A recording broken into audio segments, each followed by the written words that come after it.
kumtumikia alitiaka jiwe pale kama temwe. Why anatia jiwe? Parce que même mawe inaweza onge yale pouvoir kukila kitu kinaweza fanya movement. Ndio maana Biblia nasema mifupa mikavu itacheza, miti itashangilia, mawe itapiga. Il y a cette pouvoir là. Tukwe nasoma Biblia unaelewa. Why huyu mtu alitia kitu hapa? Kwa nini? Na akasema hii njo itakuwa temwe. Nani temwe kwa Kiswahili tunasema nani? Shahidi. Kama huyu mtu atakuwa shahidi yangu, hii jiwe itakuwa shahidi yangu mbele ya Mungu. Manake hii jiwe itasema ndio Mungu huyu mtu alibambiaka hivi na hivi. Why? Manake jiwe iko na possibility ya kusema. Mungu aliambia Musa nena na mwamba itowe maji. Musa akafanya hivyo. Manake why Musa angeambia juu? Mungu aliambiaka Musa apige mara mbili, tuelewe pale. Watu washindwa kujua. Turi ya kwanza alimwambia apige fimbo juu ya mwamba na mwamba ulete maji. Akapiga fimbo, mwamba ukaleta maji. Turi ya pili akamwambia nenda sema na mwamba. Akusema na mwamba, akapiga mara pili ile mwamba na akasema enyi watoto wa kichwa ngumu mkie mkunywe maji, mletea Musa shida. Lakini kama Mungu alituma Musa aende sema na mwamba, manake na kilijua kia kabambi, uende useme na ile lijua ilete maji. Manake Mungu alijua mwamba iko na masikio. My friend, kila kitu kinaweza sikia. Kibambazi inaweza sikia na kujibu. Sio mapepo, inaweza sikia na kujibu. Example ziko mu Biblia. Kitu kinasema. Mungu aliambia wakati yenye wa Israeli na mkosea, Mungu akaambia udongo upasuke. Udongo ulisikia ukapasuka, ukameza watu na ukarudi ukajifunga. Manake inasikiaka.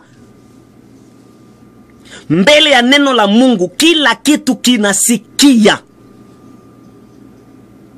Sasa kama Mungu anatuambia neno, sababu ni gani? Na kama shetani anatuambia neno, sababu ni gani? Mungu anapotuambia neno, sababu yake ni hiyo neno ituingie, tupate ile information ipate access ndani yetu. Ikipata nafasi ndani yetu ile information, automatiquement wakati ninaanza ifikiria jua lile neno Mungu alisema, ndio neno la Mungu. Ninapofikiria juu ya neno Mungu alisema, automatiquement ninakuwa, wakati ninafikiria ninasema. C'est ça méditer. Tutafika kule juu ya kumeditate. Méditer c'est penser sur quelque chose. Nikikuwa niko nafikiria juu ya neno, haje Mungu, kwa nini Mungu alisema hivi? Kwa nini Mungu hapo niko na meditate. Manake wakati ninafikiria ndani ya dunia kiroho niko nasema. Sasa kila wakati mpendwa, unapoikaa unafikiria, unasemaka dans le monde spirituel. Napenda kwanza tukubaliane hapo kwanza. Na kama unasemaka sasa, ni kusema kila kenye kama ninasemaka, donc ninaweza sema dada yangu kuya na dada nakuya. Donc dans le monde spirituel ninaweza pia sema kwa kupenser, nikipenser gari, ile gari inasikia il va venir. Le problème itakuwa pale ni kutoa hiyo gari mudunia ya kiroho kuitia mudunia ya kimwili batu baone. Lakini mudunia ya kiroho ukifikiria ile gari iko tayari pale. Kenye cha maana ni kuresiste mafikiri yako. Bwana Yesu asifiwe. Ninapofikiria inabidi ni resiste. Mungu anaponipatia mawazo fulani ananiambia wewe ni tajiri, ile wazo Mungu anapenda niitumie. Anapenda nianze fikiria juu ya utajiri. Wakati ninaanza fikiria juu ya utajiri, dans le monde spirituel ninakuwa connecté na utajiri. L'homme est tel qu'il pense.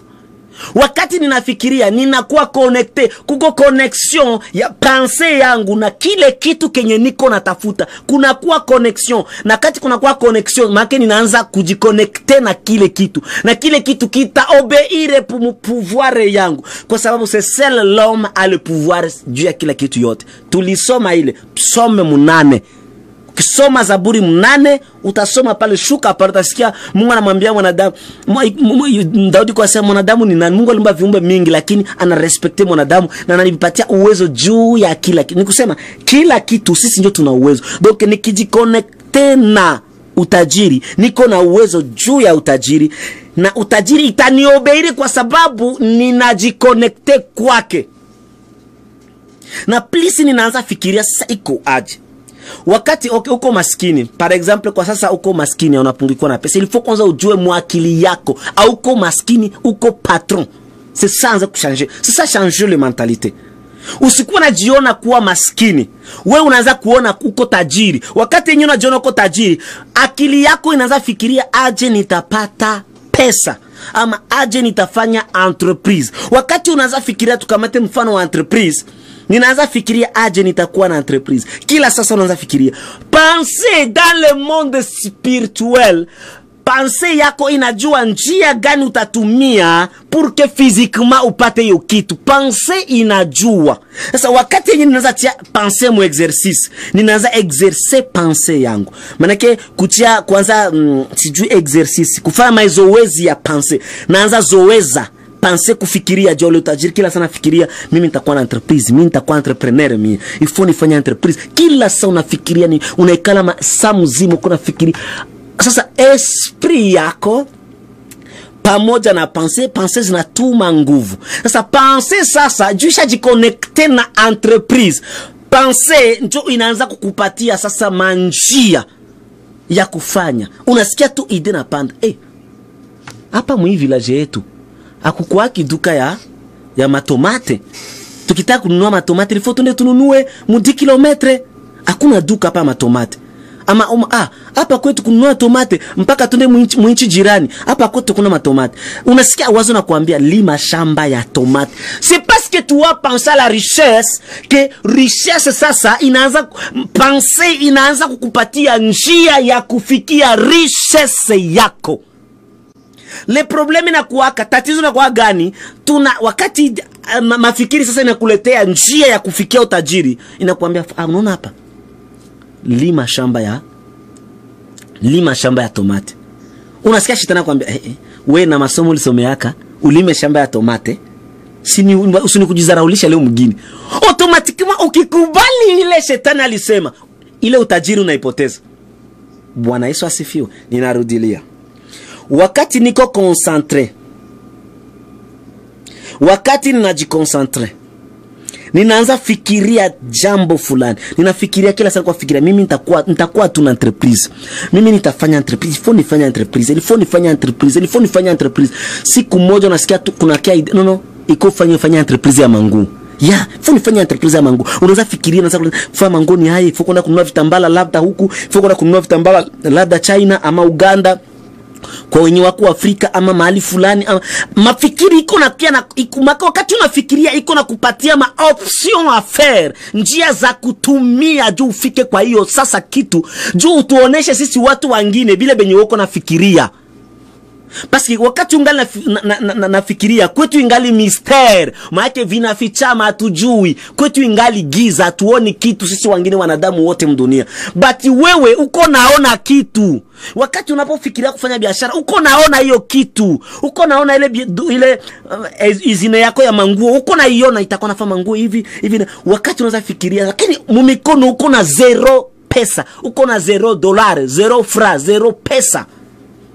Mais wakati unafikiria, pensée inajituma dans le monde spirituel, inajiconnecte na hiyo kitu unafikiria, inajiconnecte na ile entreprise. Automatiquement utaanza ona entreprise. No, unaanza fanya entreprise ya hivi, nifanya entreprise ya hivi. Uko nafikiria, gisi uko nafikiria, uko najiconnecte, unaanza pata explication ya gisi ya kufanya ile entreprise. Moi je vous dis, je le fais et je le vois. Explication aujui itatoka from nowhere, inaanza kuwa kujijimi kwa sababu esprit iko dans l'esprit. Et le penser dans l'esprit, piko na tafuta information yenye unapose, kwa sababu il faut kuwa na système ya kuposer pensée yako, kuposer ma question. Patia pensée yako kazi ya kutumika. Usiko kila saa unaekalaka ni kuchati tuko uko online paka uko distrait mpaka saa ngapi my friend? Utoke mukazi kukuya uko distrait. Hello? Bwana Yesu asifiwe. information enye uko nayo njo utajiri wako. Kila kitu kwa unaona leo makampani zote unaona makampani ya kufanya makamera, ma TV, ma vitu yote ni ide ya mtu, c'est l'ide. Mwenye alifanyaka hii telefone wambiaka, mwenye alifanya simu alikuwa na wazo, akakamata akatia wazo en pratique. Pour que atia en pratique alitumia malua ama manjia zenye pense ilimupa kutumia. Ninapofikiria kufanya duka ya manguo, ninapokuwa nafikiria nitaona ile duka mwakili yangu. C'est pourquoi tu il faut regarder, anzangalia ile duka, fixer les yeux sur ile duka. Anzangalia duka yangu itakuwa hivi. Na machambre tanza iona ile duka. Mahali fulani ndio kutakuwa watu nakata manguo, mahali fulani ndio kunakuwa machine za hivi. Il faut tafute machine zitakuwa na cha. Biote utakuwa na biona mwakili, mais haujui gisi ya kubifikisha physiquement ndio ingana kushinda. Juu physiquement utapenda uone pesa. Juu physiquement il faut uone moyen pour que ifikishe. Sasa kwa kuwa penser iko na uwezo, kwa sababu le monde spirituel iko na pouvoir zaidi ya monde charnel. Dunia kiroho iko na nguvu kuliko dunia kimwili. Kwa kuwa ile dunia kiroho wakati inaanza kuwa concentré, unaanza penser, wakati unaanza kuwa concentré, uko nafikiria, automatiquement uko na vuruta ile kitu kwako. Inakuwa unaanza una kabisa nono hapa sio mzuri, nikifanya hivi duka uko na biona mwakili. Na mwingine mtu kimwambia atakwambia uko mwenda bazimu wewe uko nasema. Lakini uko naona. Sasa wakati uko naona mkufikiria akili sasa pose ayo nitaifanya haje nifikishe kitu kimwili. Akili inaletaka option. Ton esprit iko na ile richesse yote, itakomunike na pense, inaleta ma option à faire. Manake njia za kutumia inaweza kuambia fanya kazi. Mukazi yako kuwa na save unapata ngapi? $1000. Mwi gharama kuliko kuwa nakamata ulikuwa nakamata pesa unafanya hivi unatuma hivi. Okay, punguza gharama kutumia bandugu Afrika, punguza gharama ya kutumia bashangazi, inakupunguza magharama ayo peke na ukaanza kuwa nachunga hizo pesa mu account. Unakamata sasa cha maana ni kutumia ile option, manake njia zenye ile pense inakupa. Tumia ile njia, njoo utajiri na kuya kimwili hiyo. Wakati utaanza sasa tumika kazi yako, labda uko employee walikutafuta kukazi. Jana balikuwa tufundisha hapa, balikuwa tuambia juu ya tusizarau kazi. Usizarau kazi. Mzarau kazi kufa maskini, tumika. Wakati yenye sasa uko unaanza fikiria option na kupatia, kwa sababu utakutanisha labda hiyo pesa na lomba $100,000. Mewe mkonto uko na zero, haiko shida. Usiogope tu. Ukiogopa unajipanike.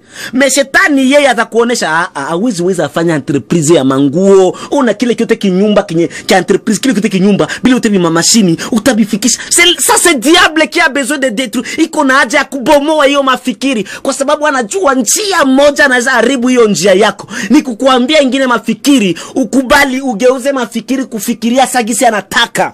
Kwa sababu Mungu ashakuambia wewe ni tajiri, wewe unaweza fanya entreprise. Shetani anataka akugeuse mwile est écrit dans la Bible, ma frère. Tutafika wiki kesho tunaongea juu ya gestion. Utaelewa. Shetani kinya anataka ni akutowe mwile mawazo, kwa sababu anajua njia moja anaweza kukuweza ni kukubadilisha mawazo ufate byake. Na akikushindwa pale, kamwe anajua kile kitu kinatimilika. Anaweza tumia sawa ndugu, watu wanaambia habari, wanaanza kwambia wao utaweza ile maskini, baba yako maskini, familia yenu yote ba maskini, wote biweza hai. Uko na akili gani? Mpaka watu walisomea fizike. Hakuna ile. Unaambia huyu mwenye alifanyaka simu alisomea fizike. Na ule mwananza fizika alitoka wapi? Mbinguni. Benye tunasoma ni information yenye mtu aliwahi fikiria akatia mu system katumika, njoo anakupatia njoo kuru. Tukue naelewa kitu wapendwa. Kuru ni experience ya mtu enye alipima ikatumika, njoo anataka kukupatia, njoo hauna nayo ni enje uko nayo. Njoo anaiandika inaitwa sasa subject. Unaisomea wewe experience yake. Umeelewa? Mtu alifanya experience akamontea, akafanya hivi, akafanya telefona, ile yote formule yote yeye anaiandika, anaiuzisha kudunia media. Banaanza wafundisha hayo. C'est ça cours. Mais cours nani ndio alifondaka cours? C'est les pensées des gens. Ni mawazo ya watu wanaitia mu maandiko, njoo unaisoma. Donc na wewe unaweza fanya cours.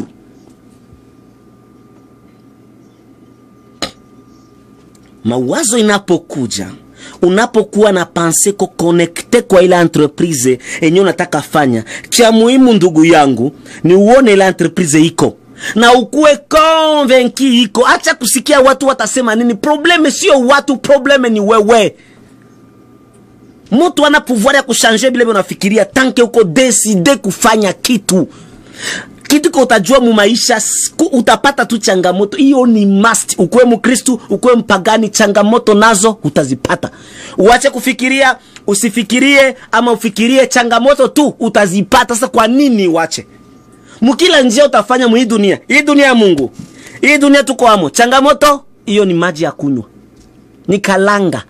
Utaipata. Hata bibi yako anaweza kupa changamoto, bwana yako anaweza kupa changamoto. Unaweza kuwa unataka kufanya biashara fulani, changamoto ya kwanza, shetani amekushinda mu mawazo, anatumia bibi yako. Sasa bibi yako anakuwa kivunja moyo, au utaweza unaharibu pesa. Tout ça arrive, il faut comprendre seulement que shetani amenishindwa, anaanza tumia mwenzangu. Ukielewa hivyo, hautakosana na bibi yako, hautapigana na bibi yako, bali utakomprendre que bibi yangu aisha kuwa affected na information ya shetani. Kenye nitafanya ni mimi ningangane, niendelee, wakati taresire nitamprove ya kwamba kweli nilikuwa munjia ya kweli, na bibi yangu sitamtia kwa adui kwambia wewe ulikuwa nikatalia, sasa hautakula mbiangu. Hapana, utaelewa tu shetani alikuwa shamuingia mafikiri. C'est normal, c'est comme ça. Ni hivyo ndio shetani anatumiaka.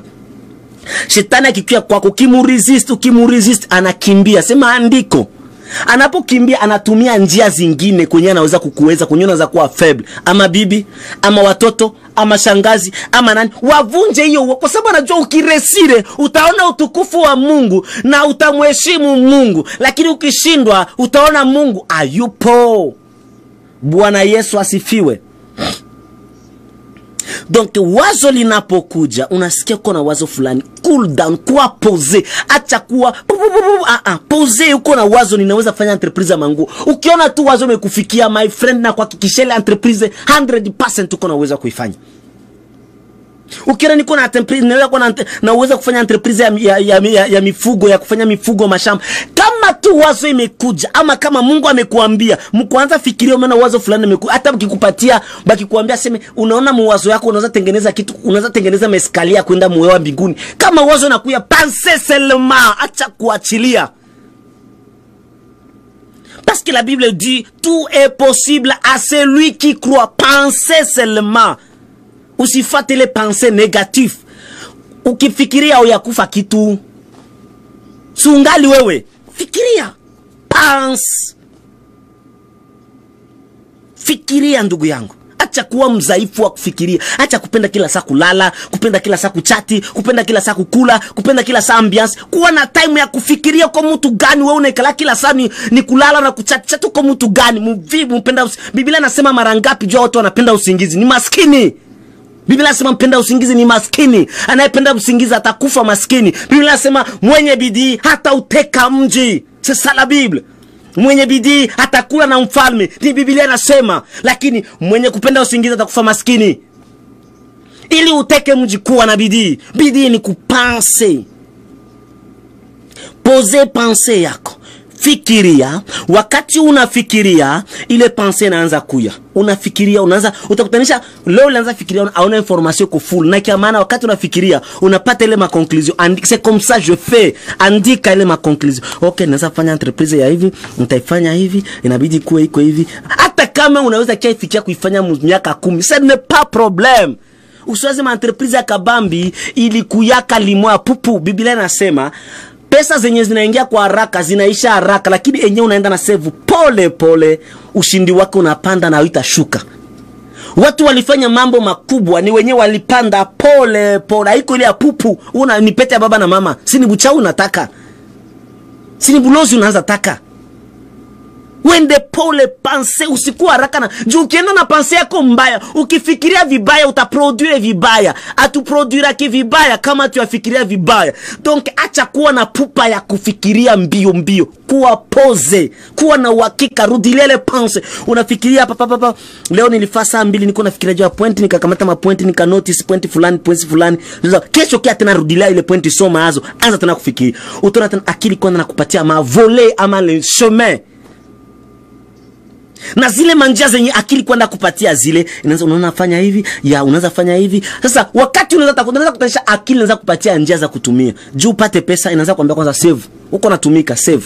Anza chunga pesa.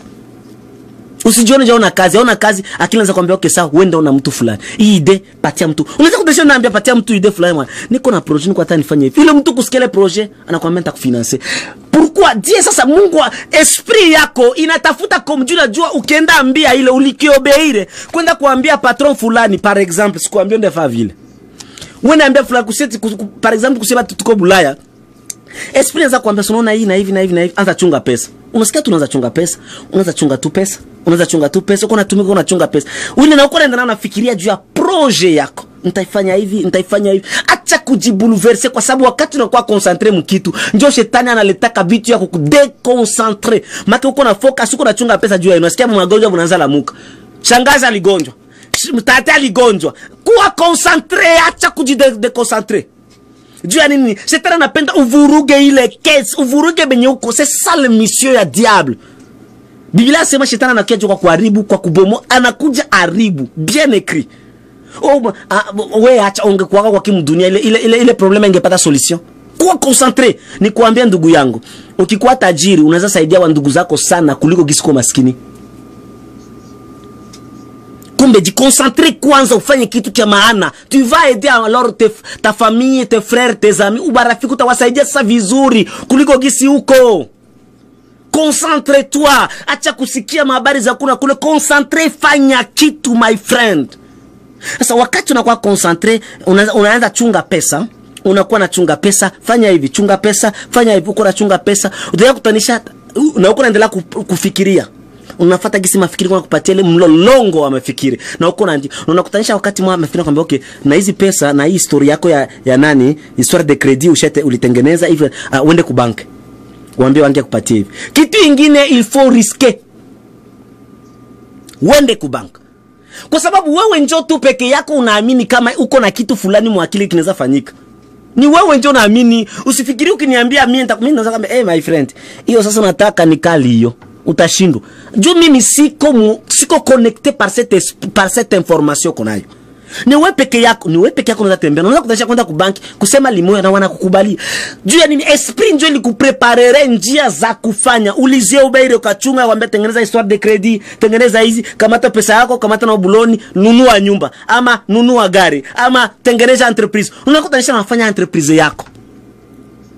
Alors, ça unafanya entreprise yako, ile entreprise ile inakuwa unakiasa kuonekana mtu alifanya entreprise, mtu alinunua entreprise, alifanya entreprise ya hiki na hiki na hiki. Ndio sasa sie wengine tunakia bwana, jamaa iko intelligent. L'intelligence wanasema par rapport ya produit unaleta kwa watu. Mais wakati ulikuwa nafikiria ungeambia watu wangekuambia uko fu. Bwana kuambia una akili. Bwana kuambia ile ni buchaba, nakwambia unataka guruko, unataka panda bazimu, njoo bangekuambia. Lakini wakati unafanya kila kitu, baadhi wanaanza kupatia majina. Huyu mtu iko sage, huyu mtu iko na hekima. Huyu mtu iko na akili.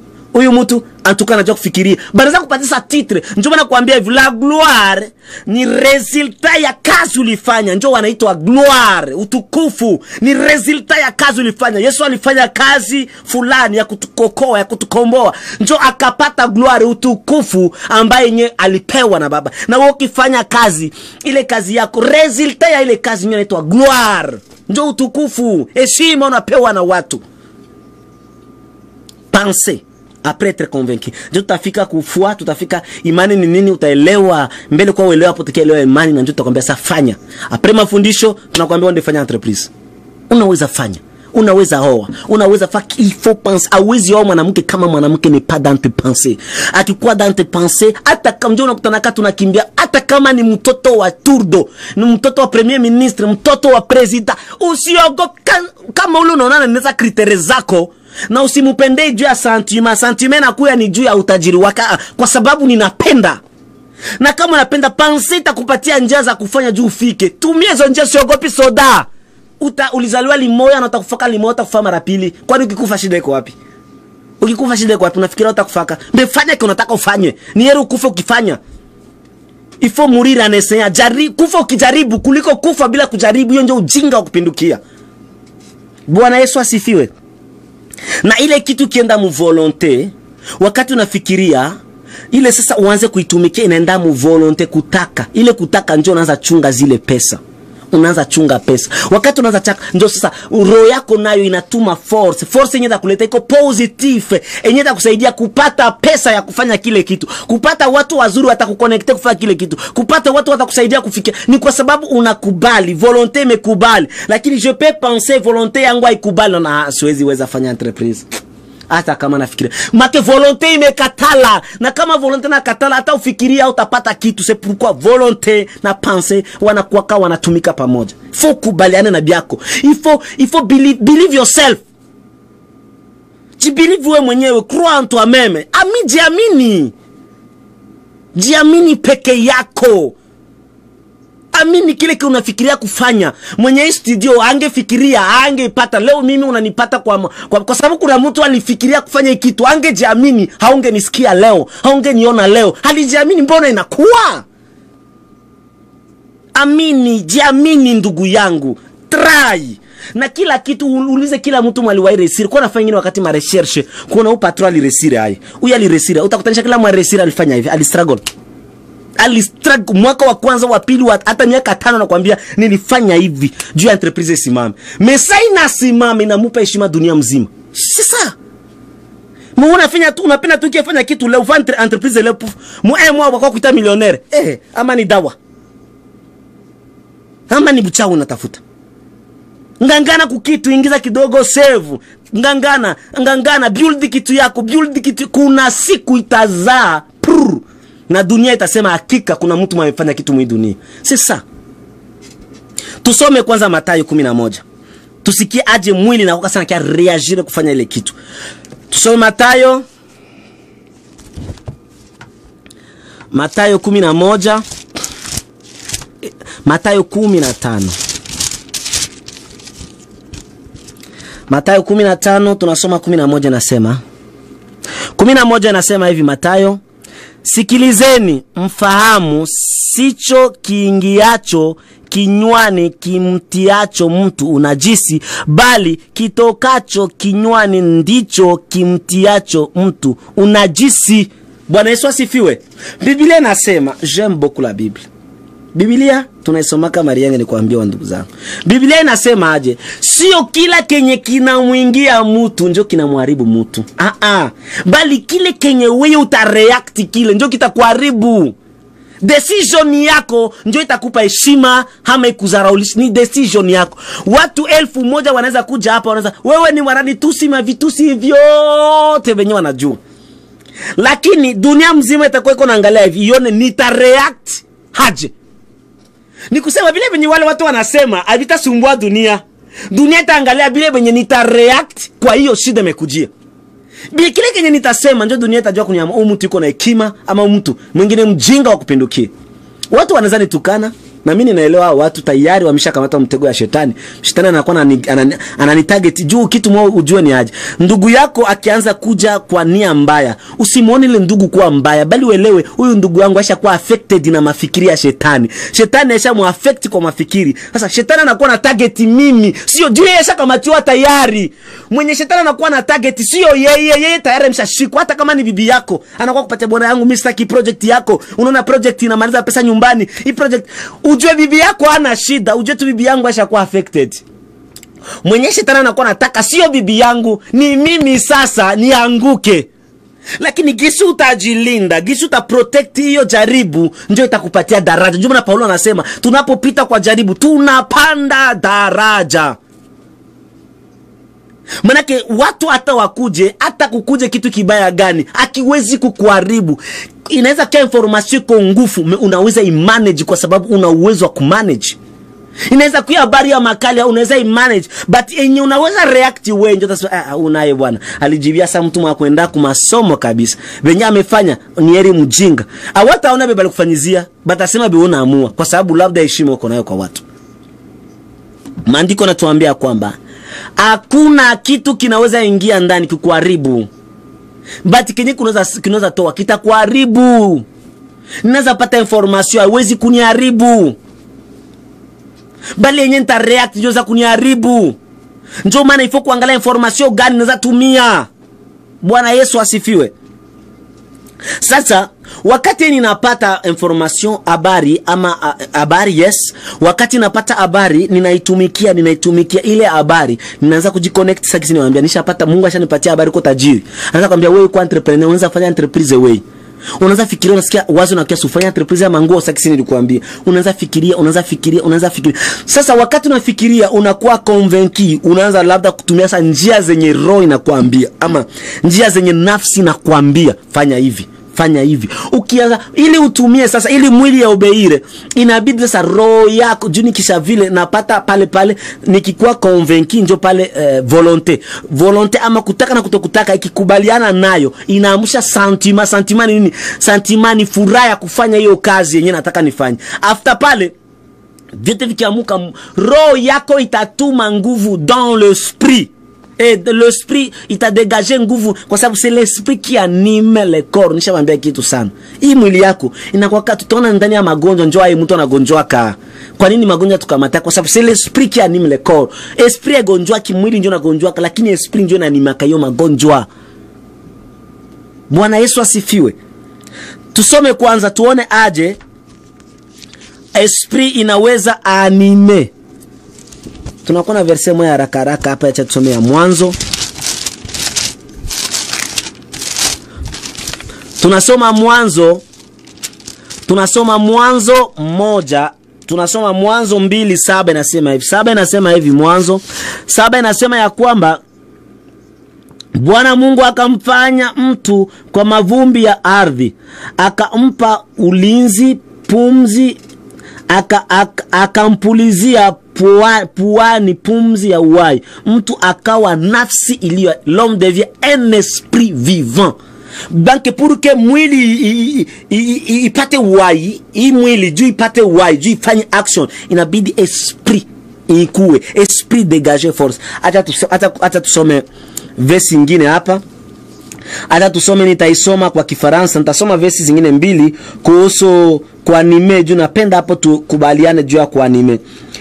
Ya tunasoma Luka tunasoma Luka 9, nitaanza 23 juu ipate kueleweka mzuri.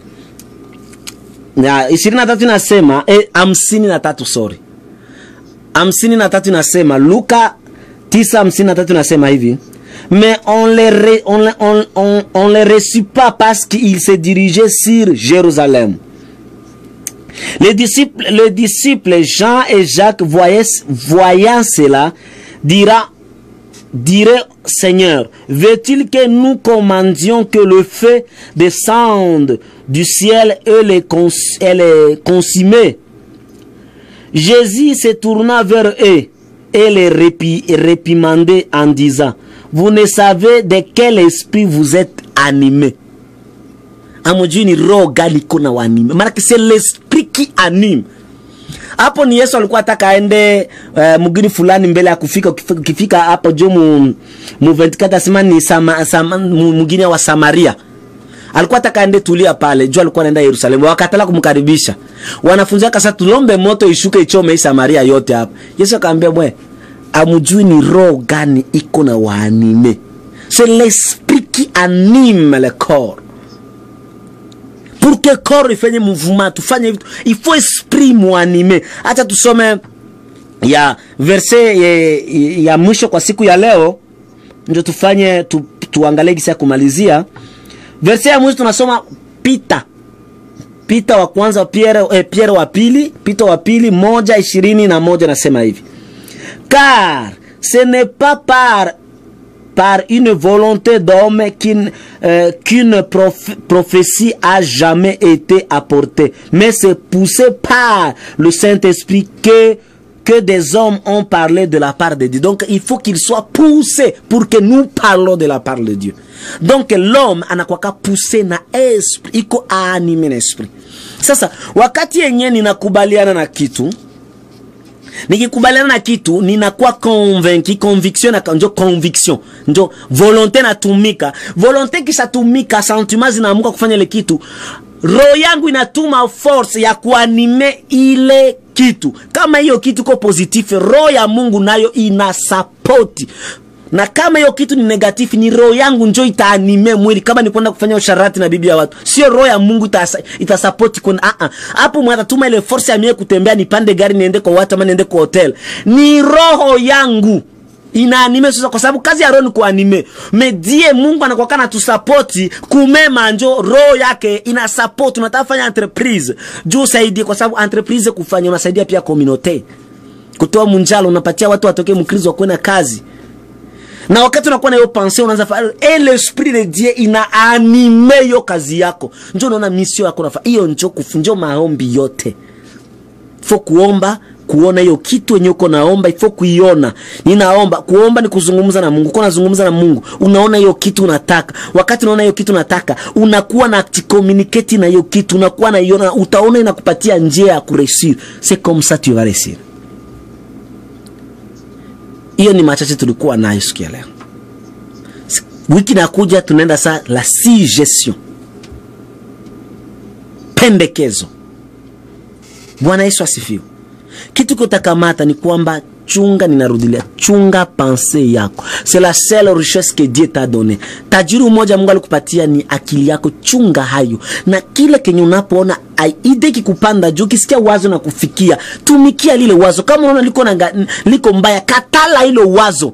Na ndio vile vile ukifikiria ni vile vile unaweza fikiria juu entreprise, na ndio vile vile unaweza fikiria juu ya mabaya. Na esprit yako inakuwa jicommuniquer na mabaya, ninaweza fikiria juu ya accident. Automatiquement niko connecté na accident. Inaweza fanya siku, mwezi, mwaka, nitaifikia kuiproduire kwa sababu niko naifikiria every time. Njoo maana pensée kikuya katala hayo rejete. Pensée kukuja ya kuwa mbaya. Mbaya ni kuanza fikiria juu accident. Nafanya accident hivi na mtu akakufa bwana mwigari. Mtu akafanya accident mguu unavunjika. Uko najiconnecter na nini? Utakia sema kuko bachao, ce n'est pas problème bachao. Tu t'es connecté, ulijiconnecter na hiyo pensée. Uliona ile problem, uliona ile accident, unafinire siku moja kufanya accident. Mimi niwaambie nishawahi fanya accident. Et chaque fois je pensais ça. Et chaque fois Dieu me disait pourquoi tu penses à ça? Mais nilikuwa na tu accident nilikuwa na nitagongewa tu. Naona mtu anagongewa puf, kisha mimi nakuwa na sheria. Na okay, hata kama nilipata sheria niligongewa, sigari yangu kwanza iliharibika. Hata kama nilienda kununua gari nyingine, siliharibika kwanza. Faida ni gani ile accident? Inanisaidia mie nini? Mais parce que je pensais chaque fois à ça, siku mwana nikafanya accident kutoka mkazi. Bwana Yesu asifiwe. Na Mungu akamwambia unaona ce que tu pensais, ulikuwa na ile ilikamata muda. Nikikuwa mgari na pensée juu accident. Mais atele wazo kikuya mimi naikataa. Il faut rejeter les mauvais pensées. Naikataa. Sitafanya accident, non. Je refuse. Uko wewe, uko gisi tena nataka, uko gisi wewe unataka ukue. Unakataa mimi siwezi fanya accident. Kama siwezi, ninakataa accident. Ndio nakwambia akiri mema. Nakata mimi sitafanya accident. Hata shetani asema, hata wakuwe 1 million aseme utafanya accident, mimi sitafanya accident. Kama unakatana ndani ya roho, jamais haiwezi kui. Hata ba shetani bajipange ba milioni haitakuwa. Kwa sababu roho yako inakatala, itadegager force iko contraire na force yabo. Na kama na degager force yenye siwezi fanya accident, jamais sitajiconnecter na accident dans le monde spirituel. Na comme si jiconnecter na accident itakuya. Pense bien, vivre bien, ubarikiwe. Amen. Acha tuombe kwa kumalizia na tukutane tena wiki kesho. Ubarikiwe sana. Bwana Mungu tunasema asante kwa mafundisho ya leo, kwa neno la leo, kwa pensée du jour umetupatia, kwa ajili ya kupartager na wandugu, juu ya gisi ya kutravailler système de pensée, gisi ya kufikiria, gisi ya kuona kitu dans le pensée. Asante Bwana kwa neno lako. Asante Bwana kutusaidia kutusafisha mafikiri ili tupate kuwa na mafikiri yenye wazi, yenye imesafika ili tupate kusaidika. Asante Mungu. Ninabariki ndugu yangu alisikia neno la leo.